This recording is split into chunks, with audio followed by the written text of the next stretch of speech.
សូមជូនរឿងខ្លាធំនិងសេកសេពគប់នឹងជនអសប្បុរសអន់ជាងសេពគប់នឹងសត្វដេរិឆានកាលពីព្រេងនាយមានភ្នំមួយឈ្មោះប៉ាំងសុបរិពតស្ថិតនៅក្បែរព្រំអាណាចក្រពារាណសីនៅញោកភ្នំនោះមានខ្លាធំមួយមេស្លាប់ចោលទៅនៅជាមួយបាចាស់ជារាខ្លានេះជាសត្វសប្បុរសមានកតញ្ញូតាធម៌ប្រចាំនៅខ្លួនជានិច្ចតែងនាំយកចំណីអាហារមកចិញ្ចឹមឪពុករបស់ខ្លួនដែលចាស់ជារាកាលនោះមានសេកមួយក៏ជាសត្វសប្បុរសដែរអាស្រ័យនៅនាភ្នំនោះបានយកខ្លាធ្វើជាមិត្តសម្លាញ់យ៉ាងជិតស្និទ្ធ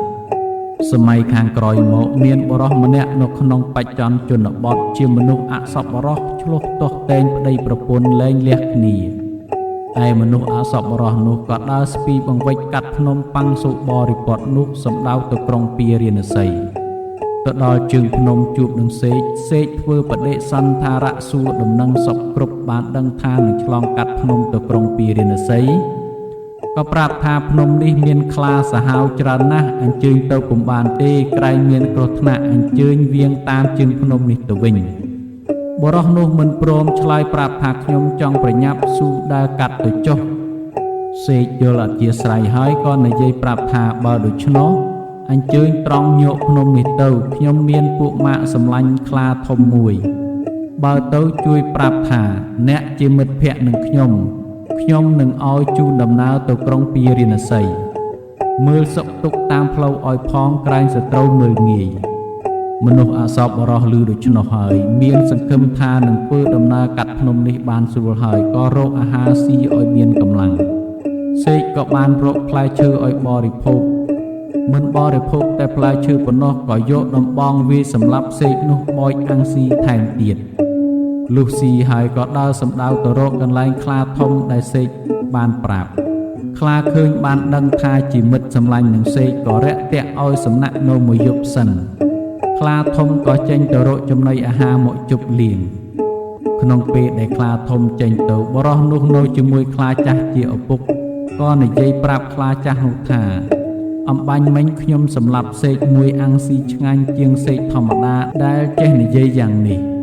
ដោយគិតថាខ្លាចាស់មិនដឹងថាជាសេកជាមិត្តសម្លាញ់នឹងខ្លាធំជាកូនទេឯខ្លាធំរកចំណីបានហើយឲ្យបរោះនោះបរិភោគឆ្អែតដេកលុកខ្លាចាស់ប្រាប់ថាបុរសនេះសម្លាប់សេកមិត្តភក្តិកូនឯងស្លាប់បាត់ហើយខ្លាធំឮហើយយំសោកស្ទុះរត់ទៅមើលកន្លែងដែលសេកនៅឃើញតែរូបនៅលើដីនឹកខឹងថានឹងស៊ីបុរសនោះវិញឯបុរសនោះភ្ញាក់ឡើងបាត់ខ្លាធំក៏សួរខ្លាចាស់បានដឹងថាទៅមើលសេកដែលខ្លួនស៊ីក៏កើតទូស័កចំពោះខ្លាចាស់យកដុំថ្មគប់ខ្លាចាស់នោះស្លាប់ទៅហើយយកដំបងមួយយ៉ាងធំឈរក្បែរគល់ឈើចាំវាសម្លាប់ខ្លាធំទៀតប៉ុន្តែដោយខ្លាធំមានធម៌សប្បុរសមិនអាចសម្លាប់បានឡើយឃើញខ្លាធំមកដល់បុរសនោះក៏ភ័យញាប់ញ័រក្រាបថ្វាយបង្គំសុំទោសខ្លាធំក៏លេចមើលឃើញឪពុកត្រូវដំបងបែកក្បាលស្លាប់ដឹងថាបុរសនោះសម្លាប់នឹកទុចិត្តគិតខំបុរសនោះម្ដងប៉ុន្តែធម្មតាអ្នកមានធម៌សប្បុរសតែងមានគំនិតគិតវែងឆ្ងាយជឿបុណ្យជឿបាបយល់ហេតុយល់ផលច្បាស់លាស់ទើបមានគំនិតថាមនុស្សនេះអសប្បុរសអញមិនគួរប្រទុះតបឲ្យជាប់ពៀនឹងវាទេសម្លាញ់អញក្តីឪពុកអញក្តីដែលស្លាប់ទៅគឺជាផលកម្មរបស់គាត់បានសាងពីពុព្វជាតិមកយល់ច្បាស់ដូច្នេះហើយក៏និយាយរាក់ទាក់ទៅរកបុរសនោះហើយជូនដំណើរទៅទៀតដរាបដល់ផុតគ្រោះថ្នាក់ឯសេកដែលស្លាប់ទៅបានទៅកើតនៅក្នុងឋានសួគ៌បរិបូរណ៍ដោយទិព្វសម្បត្តិដោយអំណាចនៃធម៌សប្បុរសចំណែកខាងខ្លាធំដល់អស់អាយុក៏បានទៅកើតនៅក្នុងឋានទេវលោកដូចសេកដែរសេចក្តីពិសេសគួរសង្ស័យថា